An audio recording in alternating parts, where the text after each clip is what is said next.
Alright, so it's been a while since I've been on social media. It's actually been a while since I've been drinking beer. I've been doing piscos and tequilas and gins and all sorts of fun stuff, but geez, they hurt in the morning.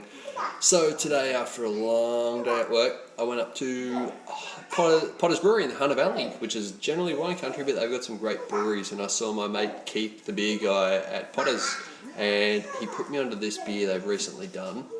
He's moving in a really good way. Like, I love his beers, and this one's called Provenance, and this is a malt I used to use 10 years ago. I can't remember the name of the malt because I was in a brewery. I was thinking about beer, not malt.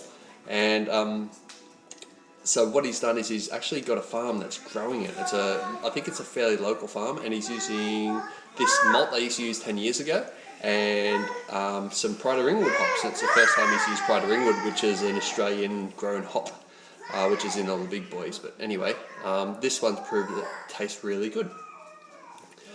So I love the story behind it, and actually he's going to be getting the farmer that's growing the malt to come out, and they're going to do a lager soon too. So what they also found was with this beer, they got less efficiency out of the malt because the modern malts are just bred for efficiency. This one's just got a little bit less efficiency, so they got lower alcohol. It's 3.5%, but I love 3.5% beers. And by the way, I've had a couple of notifications that Hillbilly 101 shouted me out on his recent podcast, but I haven't actually had a chance to watch it yet because I've been working and been slack and yada yada. But if you guys are into, anyone that's watching this, if you're into wine or anything like that, Hillbilly 101 is a really funny guy. He's John. He's in Kentucky, I believe, in America, and he tries a lot of good wines and a lot of Australian wines too, and plenty of Italians as well. Anyway, so this is Provenance from Hunter Beer Co. On the nose has lovely rich malt. It just smells drinkable, you know. There's light floral, fruity spiciness to it.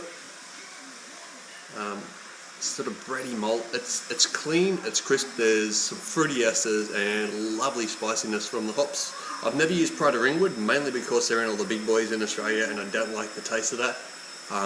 But I might try it after this. It's just clean, crisp, bready malt with a light toastiness to it.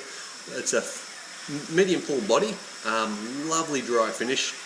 There's no way you'd pick it for 3.5%. It drinks like at least a 5% beer. No hot alcohol or anything like that. You got medium firm bitterness, medium like spiciness from the hops. It's a little bit fruity, it's fresh, it just tastes really good. It's an excellent drinkable beer, and this is what I'd love to see what he does with the lager, because I think it's a great idea going back to some of the old heritage malts and just doing something you can sit back, smash, and not have to think too much about. So this has been my longest post ever, but it's a bloody worthwhile beer. If you find yourself in the Hunter Valley, get out to Potter's, try some of this because it's really freaking good.